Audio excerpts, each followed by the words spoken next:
a veteran wearing that new outfit, he was like $1 million. Giving back is key for me, quite frankly. We did an event called Suiting Our Heroes, where we invited everybody to come in and basically donate their gently used suit. Because there's a lot of veterans out there, to be quite frank, that can't even afford a suit. So what we did was we had the community get involved, giving food, giving some soft drinks, and basically come out and donate your gently used suit. What we did with those suits is we went ahead and gave them to veterans that couldn't afford anything because they're gently used.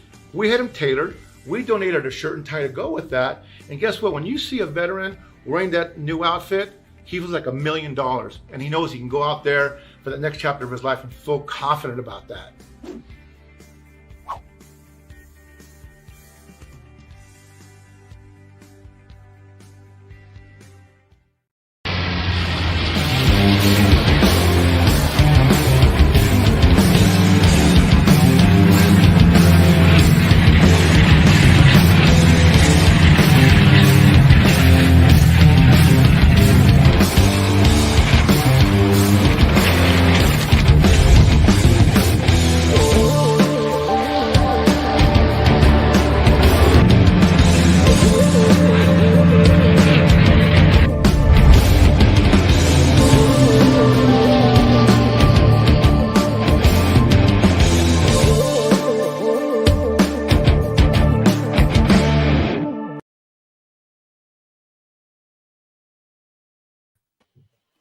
Bam.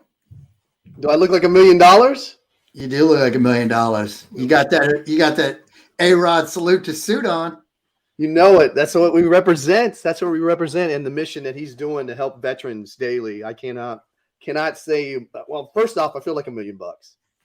It looks good. I like that they just announced that they're doing a line for female veterans too. So they've got A-Rod salute to suit females. And then I got a stay-at-home person here today. She's e-learning post-Thanksgiving, so we'll have probably Spanish or something going on in the background. But that's what makes it amazing. You know, the actual, you know, we're live. This is in your face, real deal. We don't sugarcoat things. You know, I can't stand the social media folks that are out there and you meet them and they're like 300 pounds or they look nothing like. This is what you get. I look like $1 million in A-Rod suits, but I don't know about your suit though, Marty. I don't. What's you got going on right there? Merry Christmas, brother. Merry Christmas. What's the little logo there? What is that? Oh, I don't know. It's the new JTF 214 logo. Oh, I didn't get the memo. Oh, sorry. But we've got we've wrapped up November. We're in December. November was a rough month. We've lost some heroes in my community. We lost U-Boat, Ubernowski, 1st Ranger Battalion. We lost one of my friends from college, and then Sergeant Major CB's he passed away. So I mean some big people, and it was veterans. So I mean there's a lot of stuff going on, but we're now in the December, wrapping up 2021. So it's going to be looking forward to what's going on, what's going to happen this month and the next quarter. So. Absolutely. And then yesterday was, give back, thankful Tuesday, giving back and donating. I will say this before we bring our guest on. If you are looking for a foundation to donate to, Task Force Dagger Special Operation Foundation, donate today. They have a wonderful cause. You're going to learn about it today. I'm excited to hear more and learn more, but that's a great cause. Just because it's not Tuesday, you can still donate. You can give it any time. Yeah, absolutely, brother. And that's why I'm excited to bring Geoff on. The things he's doing. And here's what's unique. Fun fact. Normally we celebrate veteran success after they've gotten their DD 214, just like, Joint Task Force 214. He's still in. He's still serving. So this is going to be a unique interview because normally it's like talking battlefield to business. Now it's going to be reading through a crystal ball and having him predict what the future is going to look like based on the Lord's work that he's doing over there. So let's bring him on. Are you ready, brother? Absolutely. It's just amazing. We had the conversation before he came in about he's planned out prior to even retiring. And it reminds me of? We're going to talk about this. It reminds me of Nick Bear. Nick Bear planning out when he was he was a cadet. Planning out his $1 million company. And then look at him and then what he was doing in Korea as a lieutenant. And then so that's kind of what Geoff is doing. But enough talk. We've been going on for 6 minutes. Let's bring him on. People are tired of talking to us.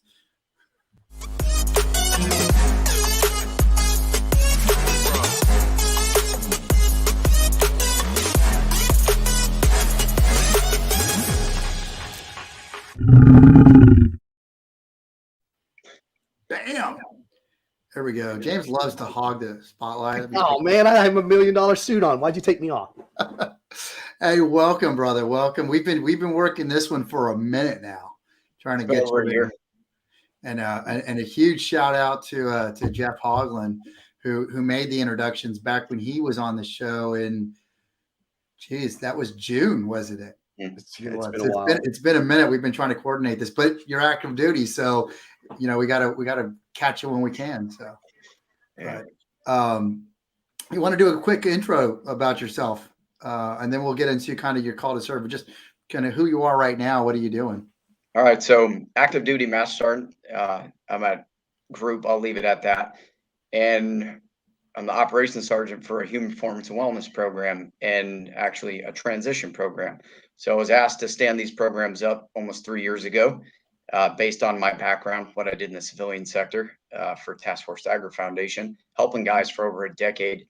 And I had the opportunity. You talked about some deaths in the community, cancer and suicide. And it keeps rearing its ugly head. It's not going away no matter how much money you throw at the problem, because all we're doing is mitigating the symptoms of these problems and putting Band-Aids on them and not getting at the root of what's driving these things. And it's not going to change until you change as an organization and address these things. You can't keep passing the buck down. So it hasn't been an easy road, but we have had a lot of success. And I'll leave it at the fact that I'm actually on the road to go speak to a community in special operations about these things. So it's very fitting. I'm in a hotel room. I should have brought my jacket. I would have had a cigar too, but I'm on the road to go do this. This is my life's passion. So this isn't a job. Yeah. My position where I work active duty is not a billet. It is my passion. I'm doing what, God told me to do after I had my downfall, my first in my career. So I paid attention, I listened to the signals, and I embraced it and didn't look at what happened to me as a failure. It was a lesson. And I paid attention and learned from that lesson. And now I'm trying to help other people, from making that mistake and tying everything to one thing in their life and not having a backup plan. So we'll talk about that. I love that. That's a great intro and a great segue to, you mentioned the road. Let's talk about the road and how you came in, because you've got a unique background. James thinks I'm cool because I was prior service, and I came in. Holy shnikes, dude! You're like, you've just totally brought in the totally different definition of what it means to be a Mustang in that kind of world. So tell us about how you started and how you came in. What was your call to serve? Are you coming from a deep military family, and then you didn't originally do the Army? So let's kind of unpack that one. So I'll start straight out. Military family, all my uncles, military, Army, World War II, Korea. Something I've always known what I was going to do growing up, and not to what capacity, or didn't know I was going to be in war for 20 years, right? But my dad was in the Navy. He was a submarine sailor. And your dad's your hero growing up. You're going to serve. You're going to go. I made sacrifices through high school growing up, staying out of trouble, not doing things because I knew what I was going to do, and I couldn't risk that. And I joined to be a frogman. I wanted to be a commando since the day I can remember. I grew up on the ocean, surfed, did everything in the water. That was my life, and wanted to continue that in a capacity where I could help people and have an impact on a global scale, not just for Geoff Dardia. And, you can have a purpose, and you have to have meaning in your life and some type of fulfillment. And that was it. And so throughout high school, you ask anybody who knows me, that's all I prepared for. And then I even took a year off after high school, almost a year off, just to go do some things that I knew I wasn't going to be able to do after I joined the military. And then went in. I was in delayed entry at 17 years old. So I did that. I went under the DIFAR program, a contract to go be a Navy SEAL. So went to basic training, passed the screening test, and then went to A school down in Pensacola. Passed the screen test there, and I spent the entire time in Florida preparing for buds. I ran and swam every single day, worked out, and set me up for huge success when I got to Buds. And then actually got there in May of '97 and went straight through. Went all the way to phase 3 my first go. As when I was going through the program, I didn't understand the significance of that and what it actually meant. And I was like, man, I always looked at myself like, how the hell am I still here? Like, I looked at some of the guys I was in that class with and was like, I am not at that caliber. And you undersell yourself and you don't even realize that you made it all the way to phase 3 your first go. And then, learning what had happened to me while I was there, almost over a decade later, and figuring these things out. So after Hell Week, I had pneumonia and cellulitis. So they pumped us full of some heavy drugs to, save our lives. It wasn't, not knowing what they were doing to us. They had to keep us in training. And that's the risk versus reward put us on, I believe, with Cipro. And all of a sudden, after taking those drugs, things started snapping and popping, and pain and neurological stuff started happening. Imagine going through that through dive phase, right? And having enough stress on you. That was probably my most stressful phase, was all the pool stuff. And then, getting to the point where in first phase, I was passing phase 3 times in like O course and running and swimming. And then all of a sudden I'm getting worse and worse, like as I'm going through the phases, and more pain, and didn't understand. I just thought it was normal what it was happening to me. Everyone, had tendonitis there. We would duct tape our legs, our ankles, our joints because of the pain. And you just went through it and didn't think anything else. But I didn't realize the neurological stuff that was happening to me with the anxiety, the sleep, and the massive pain and the nerve damage that, I was losing feeling in my hands. And I was just like, oh, suck it up, drive on. I didn't want to say anything because I didn't want to get med rolled or med dropped from training. But it got to the point where I was struggling just to do basic things. And my instructor started noticing. They were like, hey, man, you're going to take a med roll. Like, something's going on. We'll figure it out. And I went to PTRR, and, that's like your med hold to rehab. And I wasn't getting better. I was getting worse. And I watched my class graduate, which was demoralizing. And then I watched another class graduate with all my friends. I was like, this ain't getting better. Get me class back up. And I classed back up, and I was doing well. And, everything snapping and popping. And then we were doing our 14-mile run before we were going to the island. I stepped in a hole, heard a loud pop, and then didn't fall out of the run. Next day, I went to get up. I couldn't lift my leg and get out of bed. Had a 4-mile time run that day and another 2 nautical mile swim before going out to the island. And, it got to the point where I was like almost in tears and pain, like massive amounts of pain, limping off the beach. And my class proctor was like, dude, what is going on with you? Like, I couldn't concentrate, focus on anything. I was in so much pain. He's like, you're going to get a Red Cross message. You're going to go home and get looked at before we go to the island. And so I did that. I went home and I went to the sports med people that see the Boston Bruins in Portsmouth, New Hampshire. And they looked at all my MRIs and x-rays, and they're like, how old are you? And I was like, I'm 21. And they're like, you look like a 75-year-old. You have arthritis in your hip. You have a tear in your hip, labral tear. They're like, you have a bifurcated Achilles tendon. You have a piece of bone floating around your ankle, avulsion fracture. They're like, you have tendonitis in every joint in your body. And you look like, 70 on your imaging. What the hell did they do to you out there? And I was like, I'm in Buds. And they're like, what the hell is that? I'm like, Navy SEAL training. They're like, you're going back? And I was like, yeah. I was like, actually, I'm going to finish. I only have a few weeks left. Like, get me out of here. And everything they were saying did not even come close to registering. I got back. And when I showed everything to my doc out there, he's like, look, man, he's like, in good conscience, he's like, I cannot send you out here. Right. He's like, I have to take you out of training. I can't send you to the island with all these things. They're like, your hip, you have a hip of a 75-year-old. Like, this isn't going to happen. If we put a rucksack on you and run you around the island and, make you carry pallets up Frog Hill and all these things, like, you're going to break. And then you're never going to be a frog man. You're never going to be in the military. So they took me out of training, and they're like, we'll keep you around as long as we can if you heal. And so they sent me over to SEAL Team 5. I was a parachute rigger, so I worked in the loft over there. And they hid me out as long as they could. I wasn't getting better because they did not know what happened to me at the time. It was an adverse drug reaction. And I was still getting those pills put in my body. And so I was having worse problems. So didn't know anything at the time what it was, being 21 years old, knowing nothing about medicine. All I knew was everything on me was broken, didn't work. In the bedroom, I was broken, like severe problems. Just the amount of stress I endured while I was there. And then all that other stuff on top of it. And I was just like, what is wrong with me? Why am I broken at 21?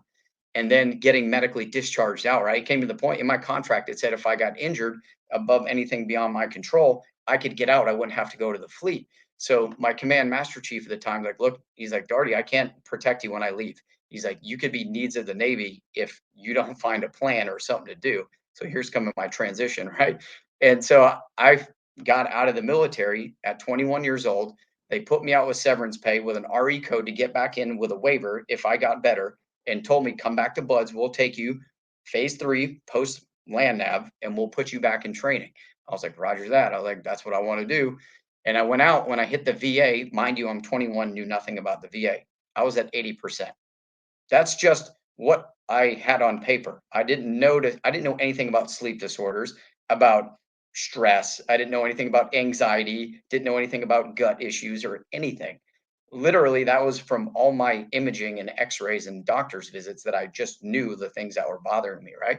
And the things that actually wrecked me the most, it wasn't the physiological stuff, it was the psychological impact of being ripped out of that environment with no backup plan. I tied my entire identity to being a frogman.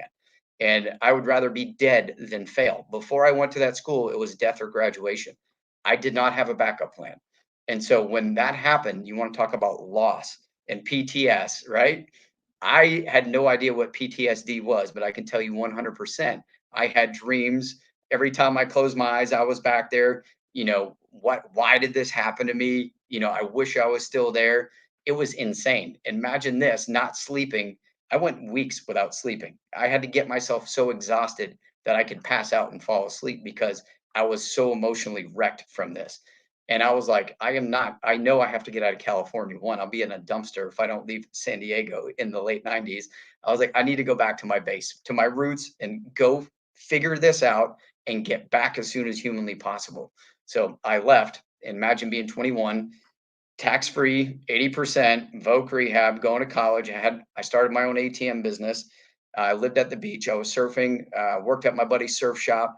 I had it made, right? Like a kid who's 22 years old at that time, had all those things. I worked for Red Bull.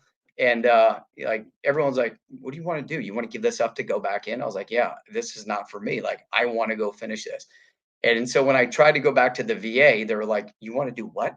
And I was like, yeah, I don't want to be a disabled vet. I was like, I want to go finish what I started. And they're like, son, we don't recommend this. So I tried. And then not thank God, but like the way what happened in the world was September 11th, some things, changed. And I said, this is my opportunity. There's a lot of people trying to get out of the military.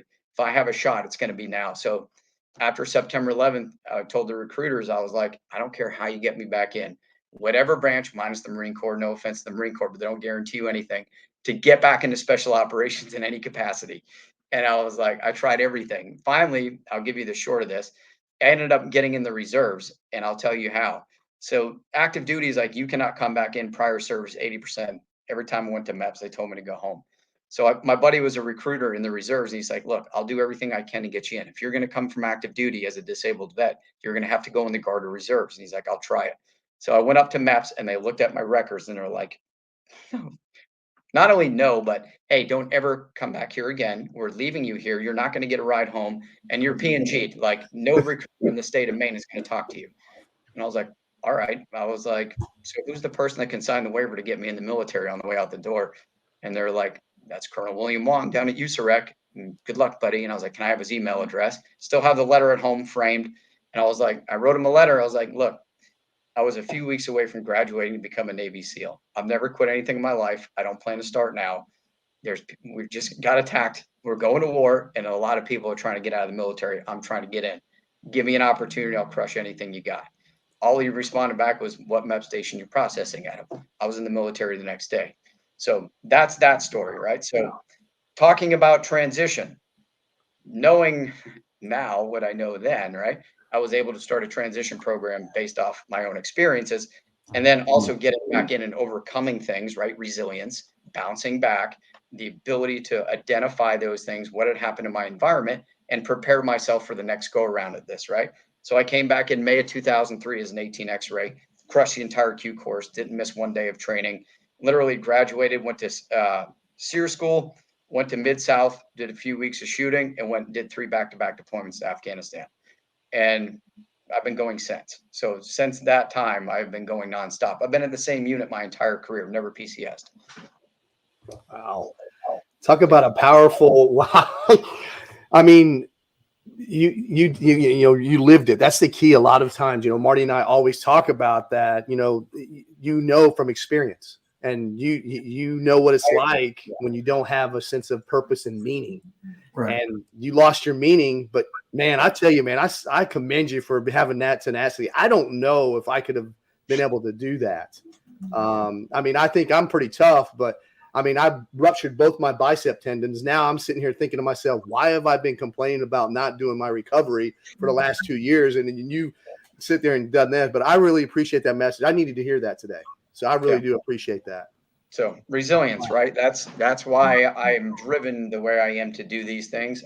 I've literally been through every aspect of the behavioral health side, the physiological side, the purpose, the transition side, finding a new career, getting back at it, and then helping others, right? So before I came back in, one of my buddies, he knew I was in a dark spot, and he handed me a book. It was Napoleon Hill's book, Think, Grow Rich. And you know the deal with that, right? I think everybody's probably read that book if you haven't grabbed it. It's not just about getting rich, but I applied those principles, and I literally wrote on my refrigerator, like I made my deal with God. I was like, if you give me the opportunity to go accomplish this, I even put what age I would do it at and what capacity. I said, I'll spend the rest of my life giving back to those who helped me get here. And I'm fulfilling that promise. That's what I'm doing. And I can go to bed every single night and know that, right? So talk about a purpose. No one's going to deter me from that. I've been through the worst you could ever go through. And imagine being a guy who's not a medical doctor battling the system and being told, stay in your lane, shut up. You can't talk about these things. What are your credentials? But it's my life. Like there's nothing stopping me. So anyone's listening there, you understand what's driving me. It's not about, I don't want to be a doctor. I want to help people and prevent what happened to me to anybody else and use those lessons learned, do a good little AAR on this thing and develop a program to help other people going through the same crap. So, right. So I'm ready for your book. When's the book coming? I want to go. Can I contribute? It could be a contributing author in your book. Cause I'm telling you, you're going to, oh gosh, I'm already ready to read it. Yeah. I said because of my background in the Navy, everyone's like, you got your film actors guild card and your book deal. But I promised I wouldn't do it while I was active duty. But when I retire, I will. My mom said I better do it while she's still alive because she was there for every step of the way. And my friends who I grew up with know this story. So I'll share it. I've done cool things in war, but the book's not going to be about war and cool guy stuff. It's going to be about resilience and overcoming things. So we need to connect you. Last week we had Ranger Olin Lester on, and he writes books. He writes a lot of books. They're scary books, but he's really good at helping people write their own books. And I'll connect you with him afterwards because he's always looking to help people put their story out. And so he was a Ranger Battalion, got out, law enforcement, and then he starts writing this. So totally this is scary stuff. James won't even hold the book. It's that scary. I won't. I got scared off of Ghostbusters, the first one. When it first I just came saw out. the new one. But yeah, so I mean, we're getting comments in here. Maria Agresta says resilience should always be a conversation. And then, are you talking to first responders, or are you plan on talking to first responders about these kind of? So I'm glad you said that. So actually, yes, both of my brothers are firemen, right? What we have in the military is not unique to the military. Right. What we have in the military is a unique environment, but we all respond to stress, right? That's how we adapt. Allostasis, adaptation. And when you expose people to trauma constantly, like first responders, I'll talk about that. Military, we get a break. We get to leave that place, right? Every few months we come home. First responders see trauma on a daily basis. Right. They're immersed in it. They can't escape it. They're watching people in their neighborhoods get killed, children, school teachers they grew up with. They come literally off a police shift and walk into their house within 30 minutes of witnessing a murder. We at least have a 12-hour buffer on a C-17 coming home, but I talk about it all the time when I teach like first responders and stuff like that. And then abnormal sleep, stress, diet, lifestyle, self-medication, it applies to everybody. That's actually what I teach. So Yes, I do teach that. I do workshops and seminars for everybody, not just military. Thanks for asking that, Maria.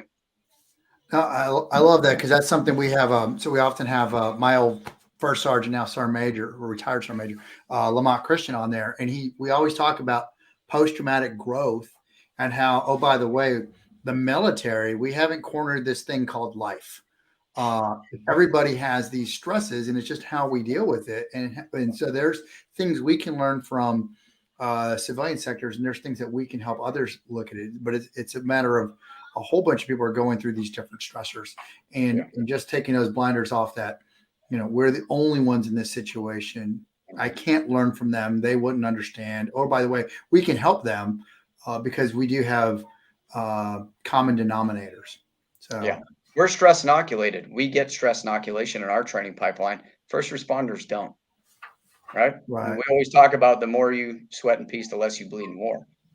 We don't see the same type of training stress inoculation we do in the military as we do in the civilian sector. So we actually have training to deal with that. They don't. So I always talk about that. And that's not fair, right? That's like you expect people to respond a certain way.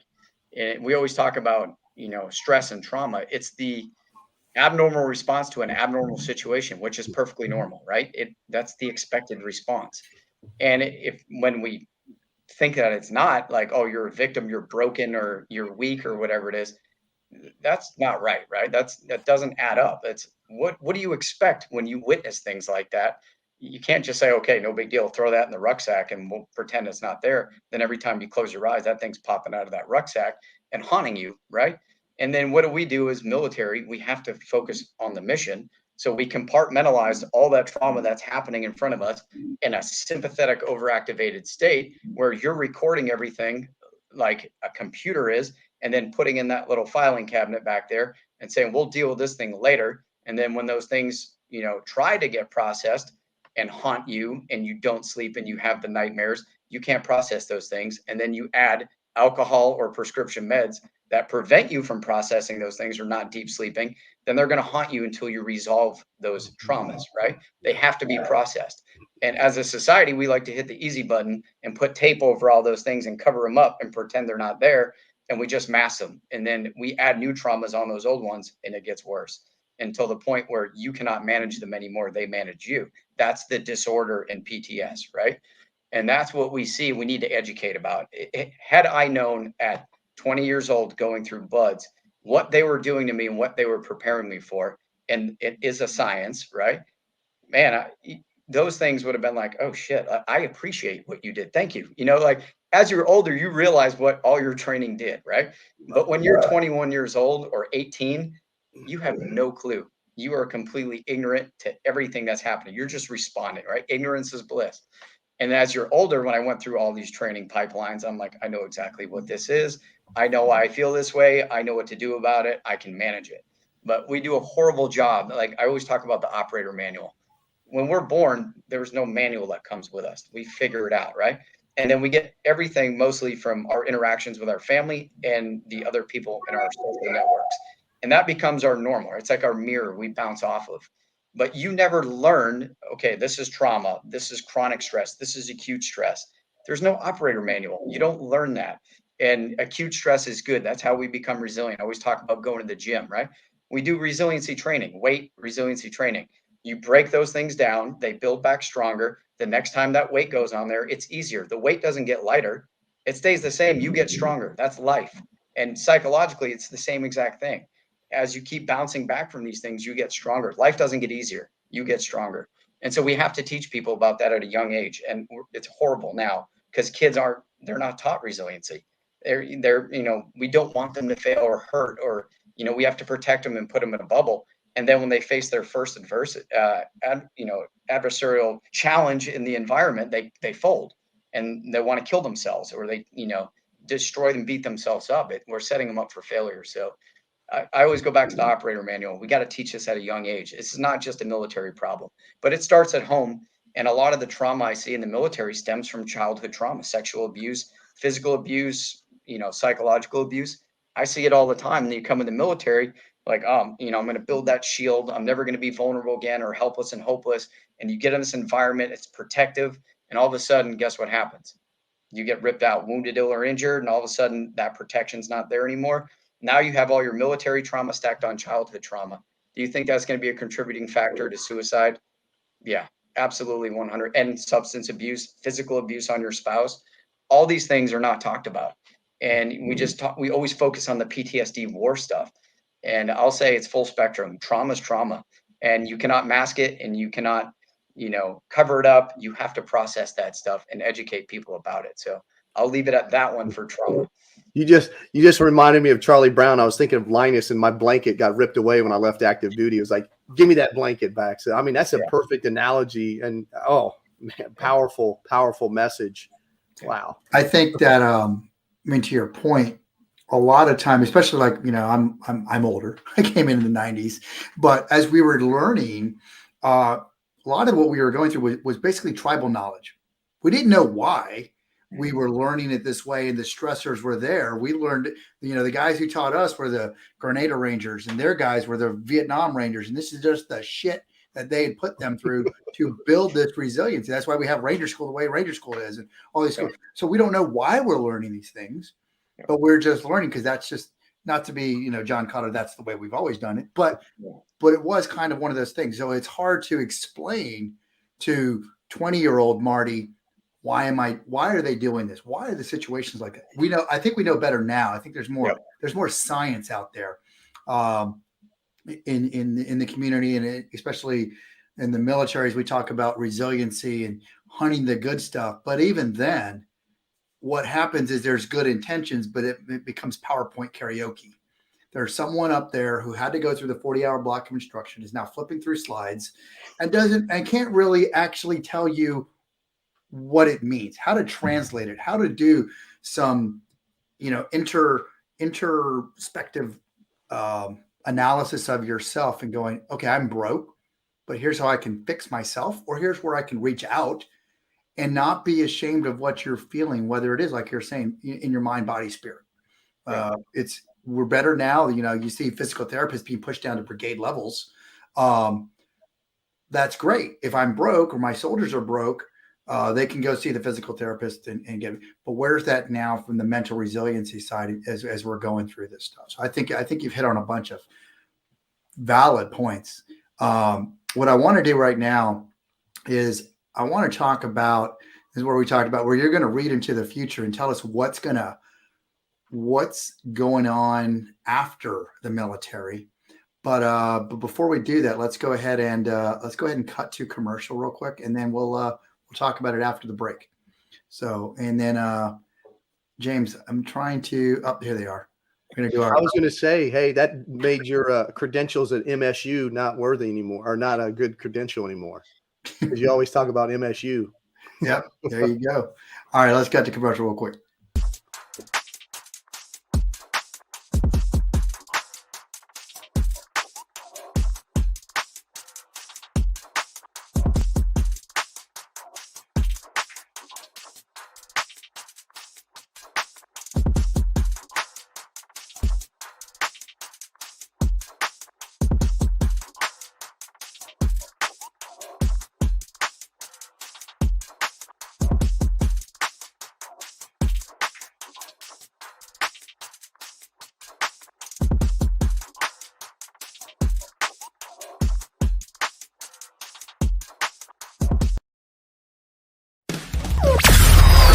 You're watching the Lounge with Legends TV show with your hosts, Marty Martinez and James A. Phelps. All right. So if you're just joining us right now, we've got Geoff Dardia of active duty, and he's with a group. We'll leave it at that. And he's working with, he's got Task Force Dagger. And so he's been talking about his journey throughout, and then it switched more from a journey. It sounds like it's a calling, brother. So now we're going to switch he's going to read into the future and tell us what's going to happen now with everything he's been doing and how he's been setting conditions for, as we talk about on the show, battlefield to business, what's going to happen afterwards. So what are you working on now that's going to translate after this, Geoff? All right. So the program I've been running for 10 years as a volunteer is going to go full time. So I'll take over that work from home. I don't have to be in an office, and then start consulting and teaching. I'm going to spend the last 2 years in the military knocking out all my degrees, getting my letters behind my name, and then go into consulting, teaching, get on the road, and then start helping other people in other organizations, not just the military, but look at athletes, for example, talk about, driven with a passion and being wounded, ill, or injured, or beat up over a career span, first responders, like we talked about, Fortune 500 executive companies where you're driven, to the point where, you're disposable. We got what we needed out of you. Good luck. You spent all that time in the office away from home. All these stressors in the environment apply to everybody. And what I learned in my career applies to everybody.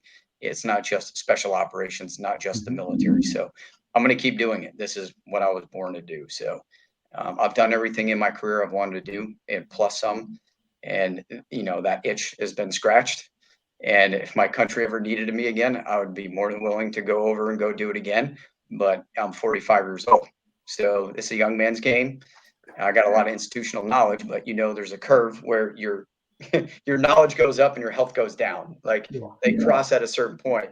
And I don't want to be a liability. I'd rather be an asset and contribute to where I am not a liability, but an asset in some other form. So let the young men go do their game, and I'll go out and help everybody else I can.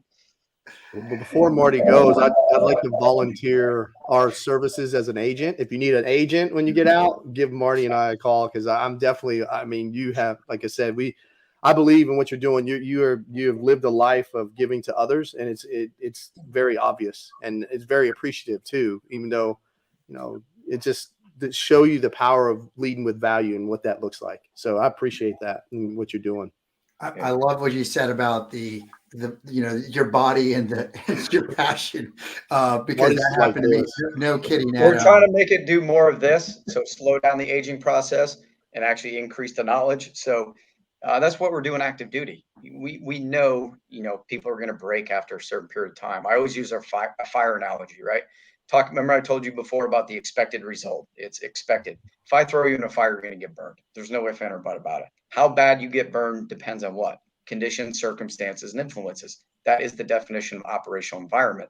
So what you did, how long you're in that environment, to what extent, you're going to walk out of there with some type of damage. What we want to do is, one, teach you about what's in your environment. The first soft imperative, understand the operational environment.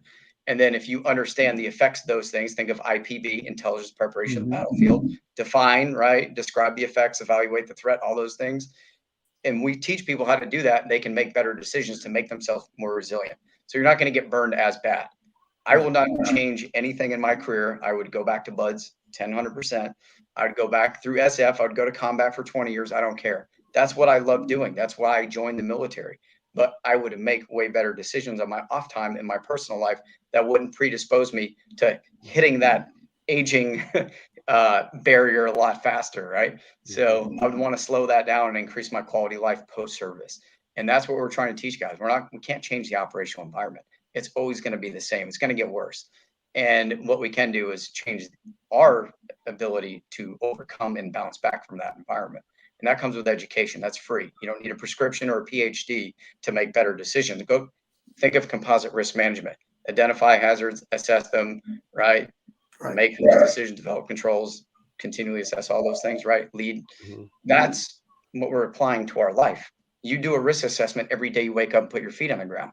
What's the noise in the house? The door is open. What's the weather? If you apply that same mentality to what am I going to do, in my career and post-career, then you can start setting up for success at an earlier age. And when you get there, I call it the burning ball of shit, BBS. I don't want to be the guy who retires and then you see like 2 months later at some function and your gut's hanging out and you have cancer and heart disease and you're on 3 CPAPs and 12 different prescription drugs. I don't want that, man. Like, I sacrificed a lot to be in the military. So when I get out of the military, I can go back to doing the same exact things before I came in. Mountain biking, snowboarding, skiing, spending time with my family, and enjoying what I fought for. The freedoms, we talked about freedom before, right? That's what I want to go do, live.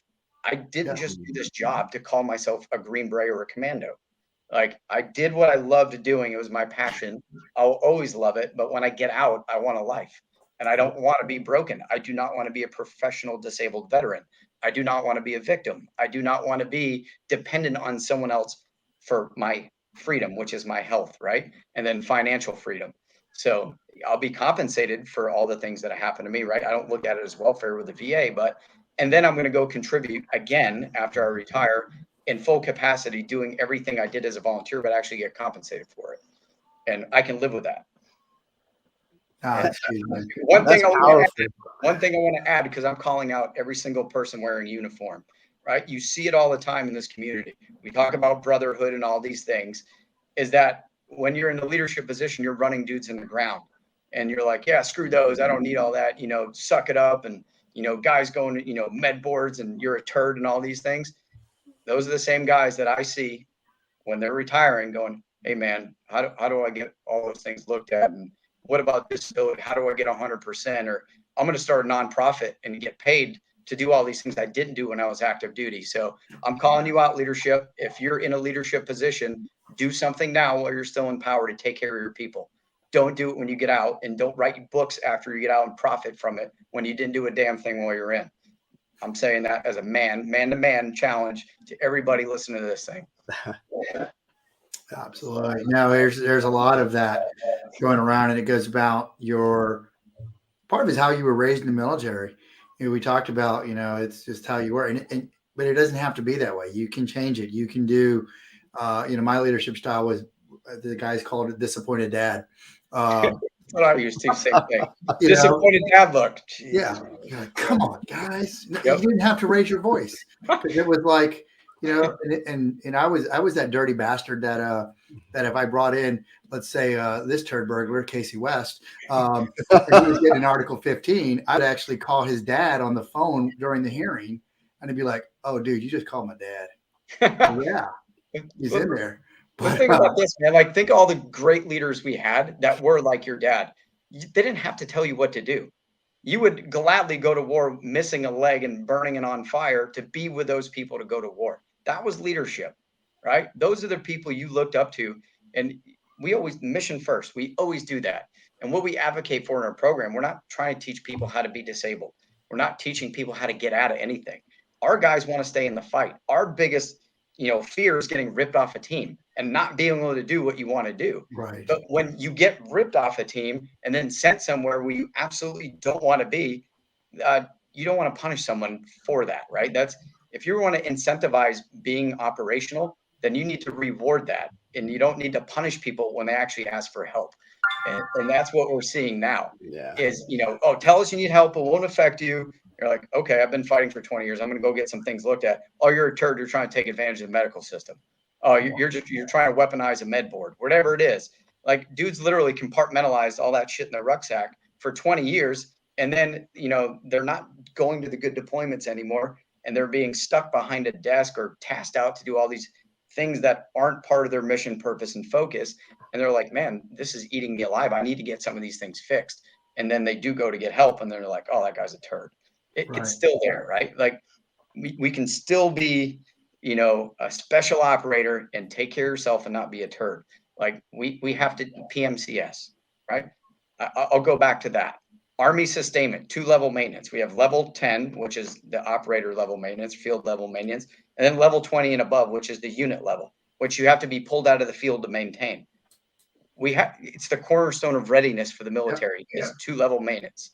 Why don't we do it with our humans? That's when I started the HPW program. I just took that model and changed hardware to humans, the first soft truth.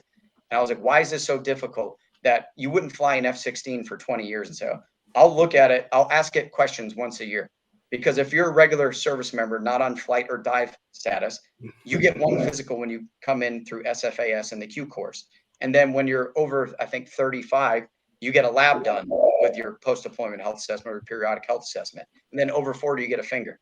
But if you're not on dive or flight, you're not getting physicals. You're answering questions. So imagine that, apply that to an F-35 and say, okay, we're just going to kick the tires. There's no way that doesn't pass any sniff test. And so with our guys, you need to put maintenance as a regular scheduled event. It's part your 2404, your -10. Look for shortcomings, deficiencies, corrective actions, time it takes, signature when completed. Like, That's what we're trying to do with our people in uniform now. And it's not that our medical providers are like, oh, that's dumb. It's those that know don't do, and those that do don't know. Most of our medical providers didn't do a lot of regular Army time, didn't spend all those days in the motor pool, checking their Humvees. And they don't understand, mission analysis, MDMP, and all those things. And if you apply those principles to us, the humans that are more important than hardware, right? Then you get the same results. You prevent, mitigate, reduce damage, loss, injury, death, right? And understand that if we have between our deployment cycles, we have a good chunk of time to address some stuff, right? If we do it there, then 3, 4, or 5 years down the road, we're not going to lose that person to a med board, medical retirement, or most, importantly, suicide and cancer. Right. Because those things are preventable. By understanding the operational environment, how it affects you, look at the signs and signals, the check engine lights, and understand that I can fix these earlier. Like I always go back to it. Like in conventional medicine, they help you after you have your disease. So if you go to the doctor and your blood sugar is 106, they're going to be like, oh, you're fine. But at 110, we'll treat you for diabetes, right? Same thing for heart disease. Oh, yeah, your cholesterol and blood pressure are a little off, but oh, shit, you had a heart attack. Now we'll get you in there. I think it's reactionary. If we planned and conducted operations the same way medicine's conducted, we'd be kicked out of country because we'd be reacting to everything and not being proactive, preventative. So that's all we're trying to do is take everything we do as soldiers, apply it to health and wellness. Yeah. And you get the same results. It's that simple. And we have complexity bias as humans to overcomplicate shit.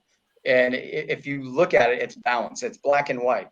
And I always go back to your nervous system, sympathetic, parasympathetic, gas pedal, brake pedal. If you learn how to modulate those things and maintain balance, then you're not going to be the catabolic burning ball of shit and chronic disrepair and catabolism.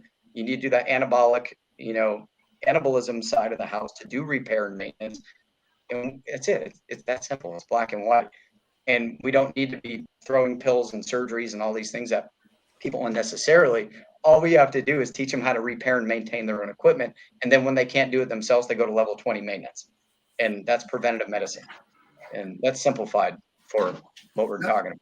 No, absolutely. I think, even just doing PT, getting people to understand why mobility WODs are important, especially as we get older. I spend actually less of my time throwing heavy shit over my head and more of my time doing mobility work because I know I'm almost 50. But like you were saying, I'm the guy that got out of the military and have actually had more time to PT and take care of myself. So I'm actually losing weight and getting in shape. But that's a mentality. That is it. A lot of these people that are getting out are like, oh, good, I don't have to PT anymore. Well, let's be honest, fatty, you didn't really PT that hard before. And so it's having that discussion when they're younger of, hey, stop drinking that crap, stop smoking that crap, start doing this and build your mind, body, and spirit. Yep. So that when you do your PMCS, you already know what's been done. You're not ragging the Humvee and then doing PMCS and wondering why the shit's all broke. Yep. Put it that way. The best analogy. It's the easiest one to use, right? Yeah. I'll use that for an example. You just talked about putting crap in your body. So worked at a range, right? I was a Falcon instructor, advanced urban combat. And I was in an environment full of toxins, heavy metals from our munitions and explosives, 20 years accumulated on a range. And then we'd sit there and eat our lunch in this range, right? We're direct injecting this stuff. And then after work, what's every guy like to go do when he's not working? Woo, have fun. Group 1 human carcinogen, right? A lot of guys like to dip group 1 human carcinogen. So think about that. You're in an environment where cancer risk is already a lot higher. And then you're taking things that you think are relaxing you and taking your mind off things and making that other problem you weren't even really aware of a more significant problem.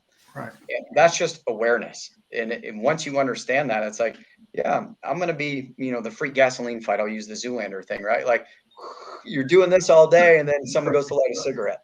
Yeah. That's what you're doing when you don't know what you're putting in your body and the damage it's doing. You're being counterproductive.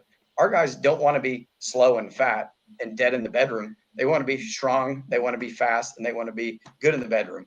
And when you can show them those things that are causing the damage and what to do to make themselves better, they're more apt to empower themselves and get educated about doing better things, making better decisions. That's all we're saying. We're not going to eliminate dipping and smoking and drinking in our community. It's not going to happen. But when you're in an environment where you already know you're being exposed to things that are at high risk, you're probably not going to do the dumb things unnecessarily. You're going to make better. Yeah, no, it's valid too, especially like, so when we were deployed, God, it was probably mid 2000s, but when you're deployed, and I don't know if you remember, you go in the DFAC and they had all the rippets. So you get unlimited amount of rippets, and then you're doing rippets with Copenhagen. And then for me, if I'm out with a shake, they're all smoking. I'm not going to dip and foam, so I'm smoking a cigarette now, and then get back in my vehicle and having a rip it. I'm like, what are we really doing ourselves? I look back and go, God, I was an idiot.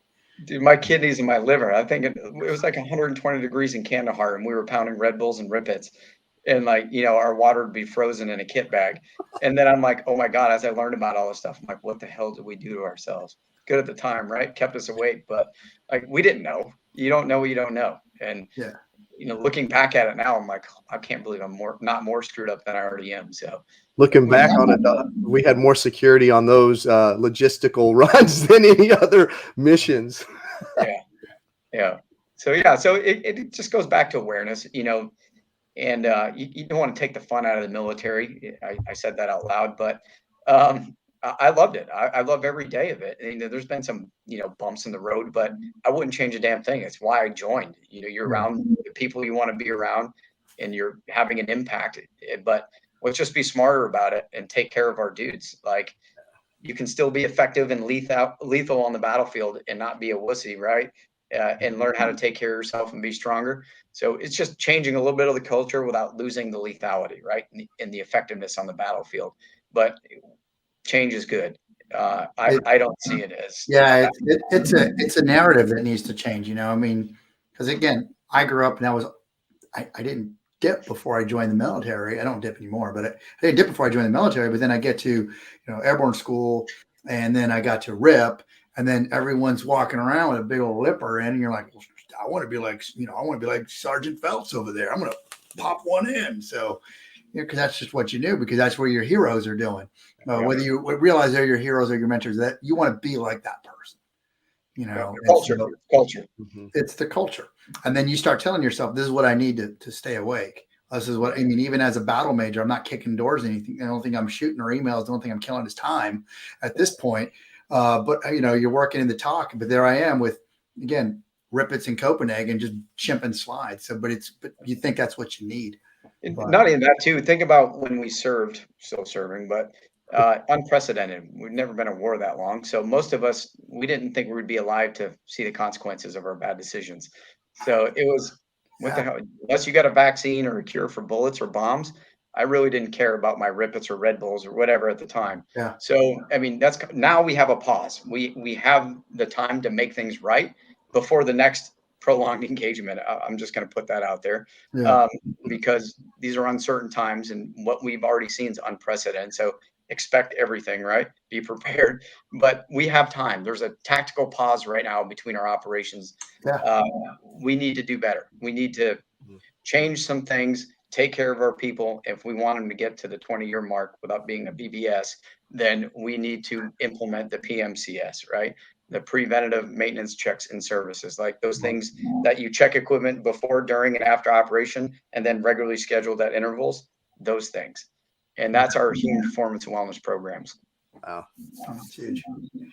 Well, we've gotten to that point, to the point of the hour where we're talking freedom means, and thanks to Salute to Suit for being our sponsor, our show sponsor.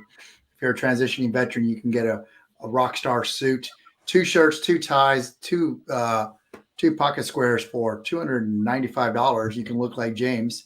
They're the ones who provide us the means to do these shows in our freedom means. So, with that further ado, Geoff, you've served. You're still serving, still sacrificing. Your family is served and sacrificed. And so, what we ask you is, what does freedom mean to you? It's to blaze your own trail, to be able to do what you want to do, right? Life, liberty, pursuit of happiness. Pursue your dreams and your goals and not be impeded or have your freedoms taken from you. Appreciate it. I think anybody who's been overseas, sacrificed and watched their buddies die, knows that every day's a gift. Don't take it for granted. Wake up every day, take full advantage of it, and live for them. Live for yourself mostly, but and take care of your family. They're not just something you drag around with you everywhere. And enjoy everything we have in this country. We are blessed to live in this country. God bless the USA, right? And go take full advantage of your life that you have left, and enjoy everything you have in this country you've probably never seen, because you spent the majority of your life in other countries. So if I get any word of advice, die living, take advantage of that. And thank you again for listening, and appreciate what you guys do, and whatever I can do to help anybody, I'm here. That's huge, brother. I love it. That's it means a lot, because you're serving and sacrificing while you're still in and helping others. Mm-hmm. That's awesome. It's more than setting conditions for when you get out of the military. You're actually doing the walk now, and plan to do that. So that's huge. And again, I appreciate it, because it's very needed at this time. I know I needed it when I first got out, and I need it now. But there's a lot of people, though, especially as you talk about, there's that point where your age is going up and your skills are going down, and you figure out, okay, what am I going to do? I think I had that at a couple of years ago when we were at Braga, Sicily drop zone. I'm jumping off an airplane going, okay, I'm getting too old for this shit. And it was a Hollywood jump, but it was February, so it was cold. And I was whining. Ooh, feet hit the ground hard on that one. That feeling. Winter jump. But I appreciate it, brother. Thank you for being our legend. And we are definitely going to continue to work with you, because this is a great mission that you're doing, and we want to help you get the word out with what we're doing. And we plan on going down to Bragg and speaking at your events if you still want us to do that. No, thank you guys. Like I said, humbled to even have this opportunity, but look forward to working with you guys again, and let's help as many people as we can. Absolutely. And so I appreciate it, sir. I'm gonna put you in the green room now, and we'll talk soon. Thank you. Right. You done? James, no, I'm not done. That was wow. That was a powerful episode. Because of you, I'm reading the Daily Stoic, right? And guess what? Today is December 1st. Pretend today is the end. And Geoff talked about that. I'm just sitting here like, oh my gosh. There's two things that are guaranteed, right? Birth and death, but we all don't live in that middle part. And that's where we need to start putting ourselves and focusing on that live part. And I'm guilty of this. And I appreciate it, Geoff. I've got some things I got to work on. It is. There's a lot to do. And again, I recommend reading the Daily Stoic. It is a great book. I can't find it off the top of my ear. And we are not getting anything paid from this, but Ryan Holiday, The Daily Stoic, amazing book, talking about Marcus Aurelius and all this. When I first introduced James to this, he was like, really, dude, you're talking Socrates and stuff. But there are so many lessons learned in there. And we're going to start it again. I promise we're going to start it again in Joint Task Force 214. Every day, I'll take the lessons learned from here and I'll put it into military like I was doing for the first of this year. So we'll do that again, because there were things that you can learn from our backgrounds. Maybe we'll have Geoff as a contributing author on some of these. But, because I break it down and I'm talking, Ranger School lessons learned and stuff like that apply to the Daily Stoic. But this is something where you can definitely learn. But James, who do we got next week? Do you remember? Well, next week is huge. I think we got a Rosie Network. Is that right? Rosie Network, yeah. That's right. We've got Stephanie Brown. She's coming on. She's with the Rosie Network. It's absolutely going to be, I'm looking forward to it. I'm looking forward to the event, to the show. And then I know that they're supporting Veterans Growing America event, 18 December in Tampa with Donnell Johns and Veterans Growing America. They'll be at AFI. So if you're a veteran entrepreneur, or of a veteran entrepreneur that is selling some goods, reach out to them. Today's the very last day to apply. So you got to get out there and do it. Hit us up with the comments if you're looking for that. But hey, the journey doesn't end when we're retired. It keeps going. The hero's journey always goes. So we got to, it's not what you did before. You got to still do today and support our vets out here. Let's get out here and support each other. Thank you. Thank you for your service and all that you do. And thanks for everyone out there that are supporting our network. Go to our YouTube channel, hit the subscribe button and share it out there. Thank you. And we'll see you next week. You've been watching The Lounge with Legends show on E360 TV, countering the narrative that veterans are all broken misfit toys. Veterans are the lifeblood of American freedom. Serving in harsh situations, coupled with their training, have forged them into some of the most resilient and capable leaders in the world. And that's where we come in, celebrating the success stories, taking you on a journey of transformation from military to business. We hope you enjoyed the show, and we'll be back soon. But find us on Facebook at Lounge with Legend or at JTF214. Till next time.